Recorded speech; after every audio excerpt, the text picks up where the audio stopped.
Condamné à se cacher. Un mystère Adèle Sharp, volume 3. Blake Pierce.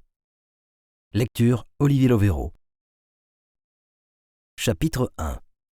Le chef d'équipe jeta un coup d'œil à l'avertissement reçu sur son téléphone satellite. Vermiste. Avis de disparition. La notification venait directement du BKA. C'était bizarre que l'agence allemande des renseignements s'y intéresse aussi rapidement. Mais, en même temps, les deux personnes disparues n'étaient pas n'importe qui. Le chef d'équipe remonta la fermeture éclair de son vieux manteau rouge et vert et regarda les 3 autres membres de son unité. C'étaient tous des volontaires. Ils portaient leur logo en lettres noires. Bergwacht, Deutschland. Sauvetage en montagne, Allemagne.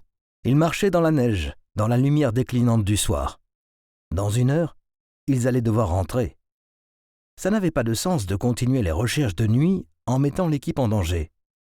Sur leur gauche, un ravin s'ouvrait sur une abysse et sur leur droite, la montagne se dressait de toute sa hauteur, comme si elle cherchait à transpercer les nuages au-dessus d'elle. Les Alpes bavaroises étaient une longue chaîne de montagnes. Et 2 skieurs de fond aussi expérimentés comme l'étaient les personnes qui avaient disparu pouvaient très bien avoir déjà parcouru une distance importante depuis l'hôtel Wolfschlutt Resort, d'où ils étaient partis. Sacha, la guide locale, montra quelque chose au loin.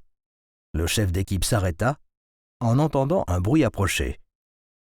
Il se retourna face au vent glacial et vit un hélicoptère orange vrombir dans le bleu du ciel. Le bruit des pales résonnait en écho, dans ce décor de montagne couverte de neige. « Capitaine !» dit Jérôme, le plus jeune membre de l'équipe. Il s'approcha du chef d'équipe à grands pas, en faisant voler la neige accrochée à ses bottines. Il était légèrement essoufflé. « Oui !» dit Lucas Porter, le capitaine de l'unité.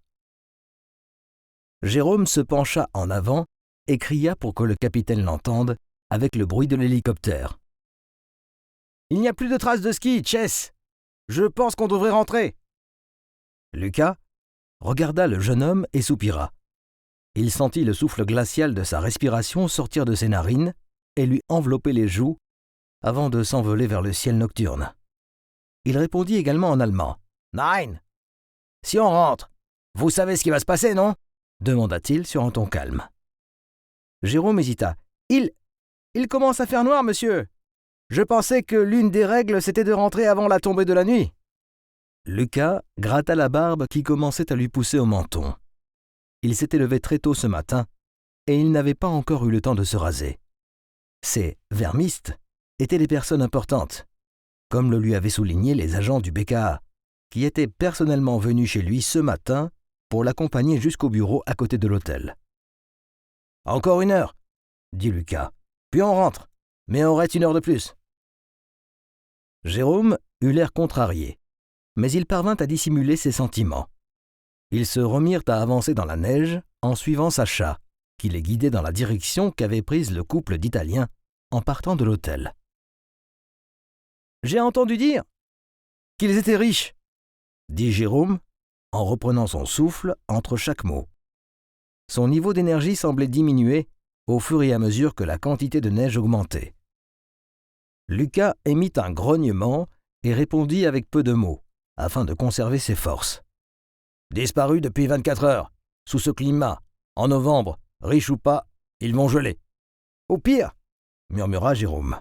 Lucas fronça les sourcils, mais évita de répondre afin de conserver son énergie. À ce moment-là, sur la piste devant eux, Sacha leva la main. Au cours des dernières heures, la neige était tombée de manière intermittente, dissimulant toute trace de ski. Mais Sacha se mit à bouger rapidement, en cherchant à attirer l'attention de Lucas et de Jérôme. « Qu'est-ce qu'il y a ?» demanda Lucas. Sacha pointa la main en direction du ciel, et les 2 hommes suivirent son geste des yeux. Le faisceau bleuté émanant de l'hélicoptère était visible à l'horizon. Il tournait autour d'un bosquet d'arbres qui se trouvait tout au bord du ravin. « Ils ont trouvé quelque chose !»